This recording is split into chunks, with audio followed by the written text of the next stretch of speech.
Halo Bapak dan Ibu dimanapun Anda berada, apa kabarnya hari ini? Semoga selalu dalam keadaan sehat dan penuh semangat dia.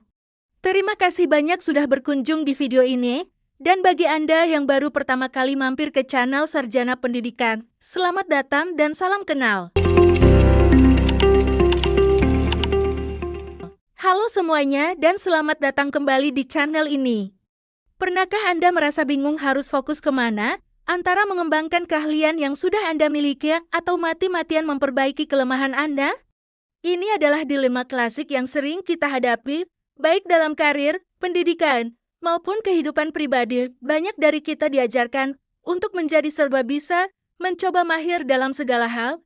Namun tahukah Anda bahwa strategi ini mungkin justru membuang-buang waktu dan energi Anda? Faktanya, setiap dari kita terlahir dengan bakat dan kecenderungan alami yang membuat kita unggul di bidang tertentu. Ketika kita fokus pada kekuatan ini, kita tidak hanya membuat kemajuan lebih cepat, tapi juga membangun fondasi yang kokoh untuk perkembangan diri. Bayangkan, mencoba menjadi ahli dalam setiap aspek yang tidak Anda nikmati hanya akan menimbulkan frustrasi dan menghambat potensi sejati Anda. Dunia modern ini sangat menghargai spesialis, mereka yang mampu menggali satu bidang hingga ke akarnya dan menjadi yang terbaik di sana. Lalu, bagaimana dengan kelemahan?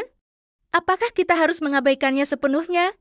Tentu saja tidak. Penting untuk mengidentifikasi kelemahan krusial yaitu hal-hal yang benar-benar menghambat kemajuan Anda atau menghalangi kekuatan Anda untuk bersinar. Misalnya, Anda mungkin seorang desainer grafis brilian, tapi kesulitan berkomunikasi dengan klien.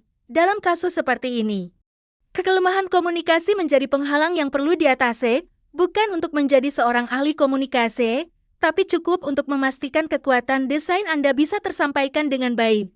Ingat, tujuan kita bukan untuk menjadi sempurna dalam segala hal, melainkan untuk memiliki kompetensi yang cukup di area esensial.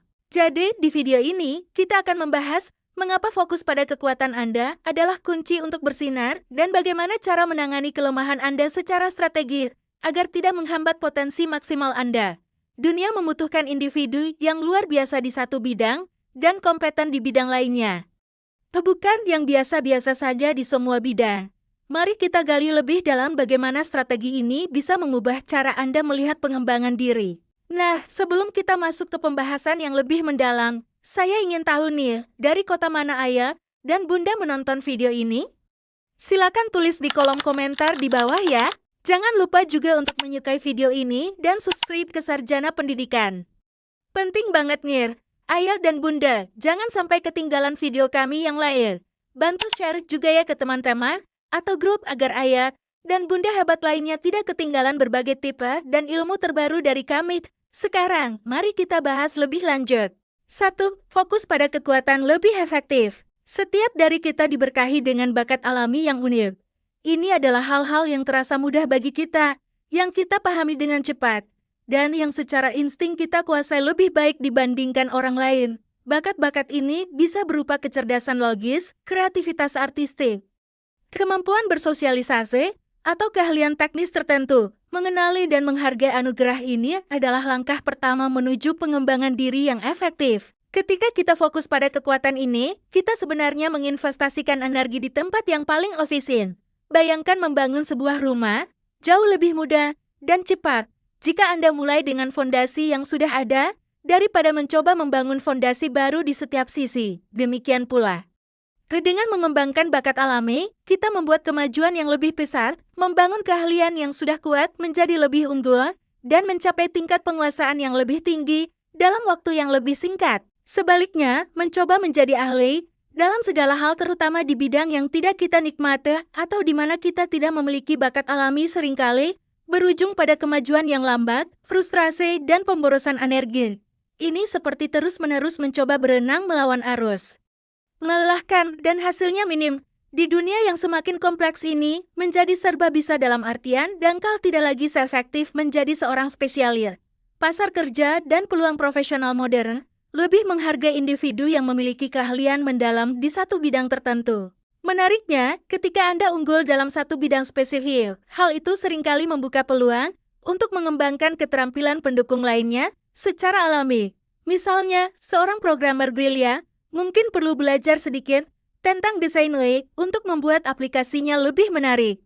Atau seorang musisi berbakat mungkin perlu memahami pemasaran untuk mempromosikan karyanya. Keterampilan tambahan ini berkembang sebagai pelengkap, bukan sebagai tujuan utama. Dengan demikian, mengidentifikasi dan mengasah kekuatan utama Anda akan memberikan arah yang jelas dan secara signifikan meningkatkan nilai diri Anda di mata orang lain. Pada akhirnya, bekerja dengan kekuatan Anda bukan hanya tentang efisiensi, tetapi juga tentang kebahagiaan dan konsistensi. Anda akan cenderung lebih menikmati prosesnya. Menemukan diri Anda dalam keadaan mengalih flow state di mana waktu terasa berlalu begitu saja karena Anda begitu asyik dengan apa yang Anda lakukan. Kenikmatan ini mendorong Anda untuk tetap konsisten, mendorong batas kemampuan Anda dan pada gilirannya mencapai puncak potensi Anda di bidang tersebut. 2. Mengelola kelemahan, kapan dan bagaimana?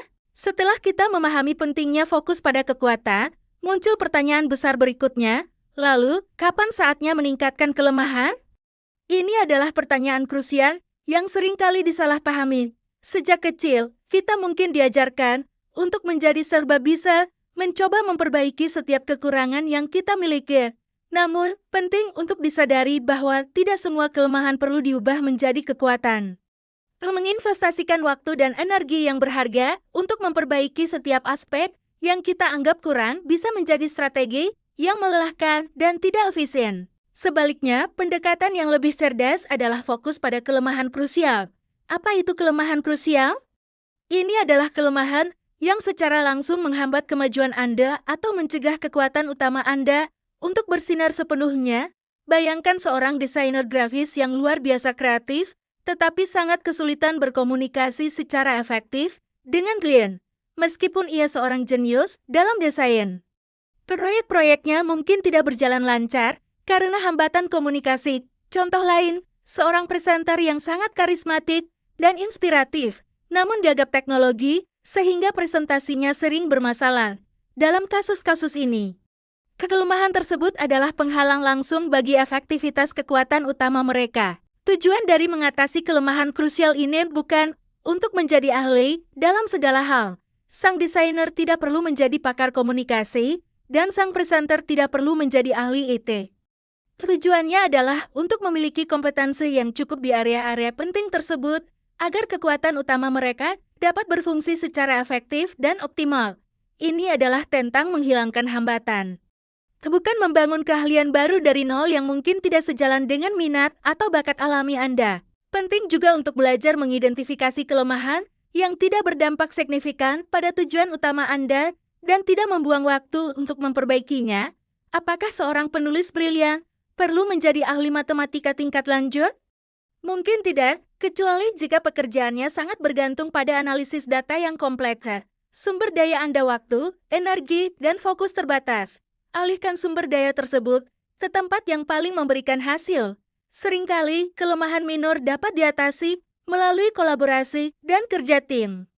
Jika Anda memiliki kekurangan di satu area, carilah orang lain yang memiliki kekuatan di area tersebut untuk saling melengkapi. Intinya, jangan biarkan kelemahan mendefinisikan Anda atau menghentikan Anda mengejar tujuan. Kelemahan adalah bagian dari diri kita, tetapi mereka tidak harus menjadi batasan. Dengan pendekatan yang strategis dan berfokus pada kelemahan krusial, Anda dapat menghilangkan hambatan yang tidak perlu dan membuka jalan bagi kekuatan Anda untuk benar-benar bersinar.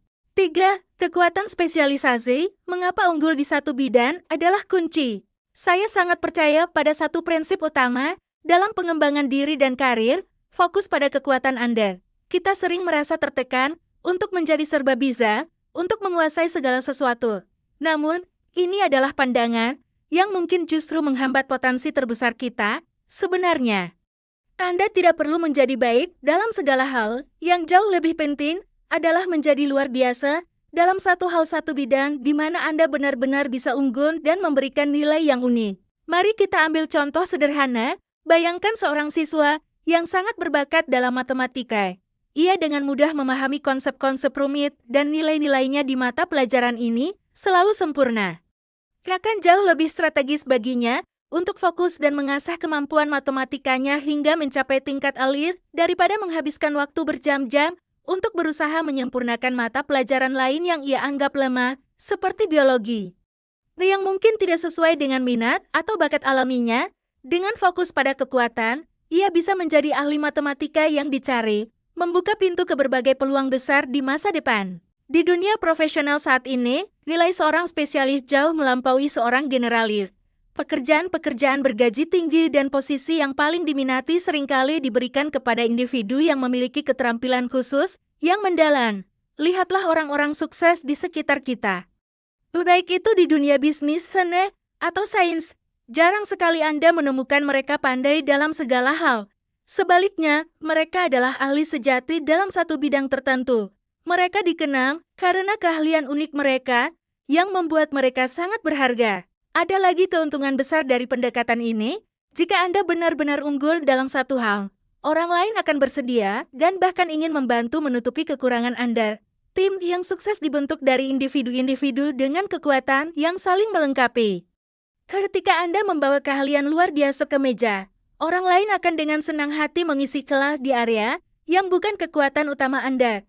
Ini adalah sinergi yang efisien dan produktif. Ingatlah, waktu dan energi Anda terbatas.